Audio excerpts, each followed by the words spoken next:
Halo teman-teman sekalian, selamat datang bersama saya Farel di podcast Bawa Tangga. Nah, hari ini saya akan membahas suatu topik yang sangat dekat dengan kehidupan remaja atau mungkin teman-teman sekalian lagi ngerasain nih, yaitu masalah toxic relationship. Namun sebelumnya, mungkin ada teman-teman di rumah tuh yang ngerasa dalam hubungan itu capek secara mental, seperti ngerasa overthinking terus, lebih sering sedih daripada bahagia, atau mungkin dicuekin terus atau gimana gitu. Nah, kalau iya, cocok sekali nih. Kalian harus pantengin podcast kita kali ini. Nah, hari ini aku nggak sendirian. Aku bersama narasumber teman-teman yang ganteng-ganteng ini yang akan nemenin podcast kalian hari ini. Yuk ikut.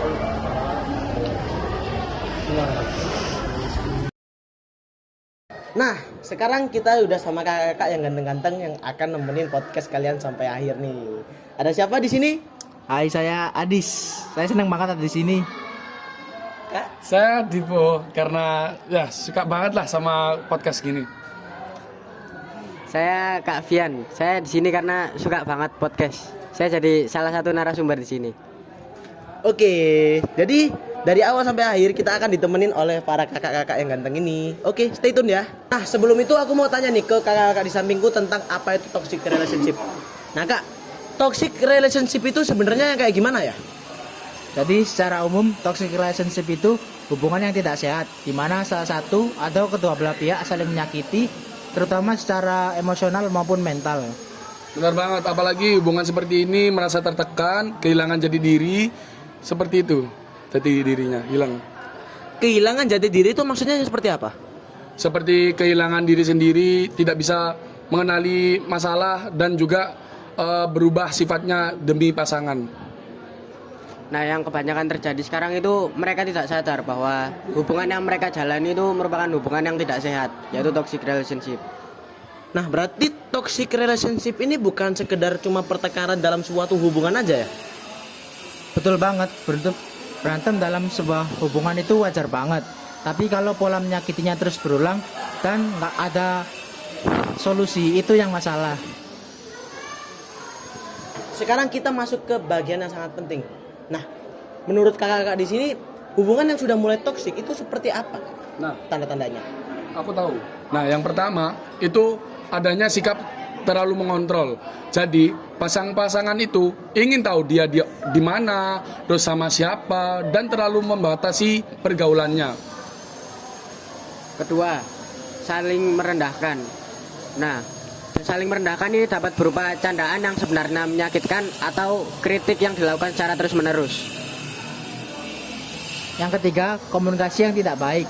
Misalnya nggak mau dengar, nggak mau bicara satu sama lain, atau bahkan silent treatment. Silent treatment itu yang tiba-tiba diem tanpa penjelasan ya? Iya, betul banget. Itu bisa bikin pasangan jadi gelisah banget. Nah, sekarang aku mau ngajak para penonton untuk mikir bersama-sama. Kalau kalian berada di dalam suatu hubungan yang dimana kalian lebih sering sedih dan tidak sering bahagianya, menurut kalian tuh hubungan tersebut tuh masih wajar atau enggak sih? Nah, silakan penonton bisa mulai memikirkan hal tersebut. Nah, kalau udah mulai banyak sedihnya dan lelahnya daripada bahagianya itu udah tanda-tanda yang harus diperhatikan sih. Bener banget, apalagi adanya hubungan itu yang saling mendukung, bukannya malah nguras energi. Berarti penting banget dong buat peka buat sama diri sendiri. Iya, jangan sampai kita mengabaikan apa yang kita rasakan.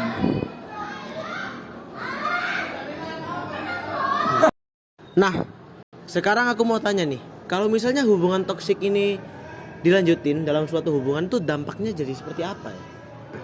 Dampaknya ini bisa jadi sangat serius banget. Seperti contohnya kita bisa kecemasan, terus kehilangan kepercayaan diri gitu. Bahkan dalam jangka kepanjangan ini dapat bisa menimbulkan depresi atau trauma berat bagi yang menjalaninya. Berarti efeknya nggak main-main ya? Iya, apalagi kalau seseorang terus bertahan tanpa mencari solusi. Oh iya ya, biasanya tuh orang bertahan karena masih sayang ya. Ya bener banget, apalagi orang tuh kadang takut kesepian atau kadang takut nggak bisa cari yang lebih baik untuk kedepannya. Padahal nih ya, bertahan di hubungan yang toksik itu sebenarnya lebih merugikan ke diri sendiri sih. Nah, sekarang kita masuk ke solusinya nih. Bagaimana kalau misalnya kita ini udah sadar kalau misalnya hubungan yang kita jalankan itu ternyata terasa toksik? Mungkin kakak ini punya solusi? Jadi yang pertama, sadari dulu kondisinya, jangan langsung denial. Nah, yang kedua, coba kamu komunikasikan dengan pasanganmu dan juga jangan lupa jujur dengan perasaanmu kepada dia. Nah, kalau sudah dikomunikasikan secara baik-baik namun belum ada perubahan sih, kalian mending jaga jarak ya. Bukannya menjaga jarak itu susah ya, Kak? Susah banget sih kayaknya. Apalagi dia tuh cinta pertama kita dan kita udah naruh perasaan itu. Tapi kita harus ingat, kesehatan mental dan juga kebahagiaan kita itu lebih penting daripada pasangan kita. Berarti kesimpulannya itu kita harus mendahulukan diri kita sendiri ya? Iya betul, bukan egois, tapi itu bentuk self respect. Nah, dari solusi yang sudah diberikan teman-teman di sini, saya setuju karena menurut saya sebuah hubungan yang baik itu adalah membuat karakter pada hubungan tersebut itu berkembang, bukannya malah hancur dan berantakan. Nah, sebelum saya akhiri, saya ingin memberikan pertanyaan pada teman-teman yang menonton podcast ini, yaitu saya ingin teman-teman memikirkan hubungan yang teman-teman jalani sekarang itu membuat teman-teman bahagia atau tidak. Coba pikirkan baik-baik dan jujur pada diri sendiri. Pikirkan ya.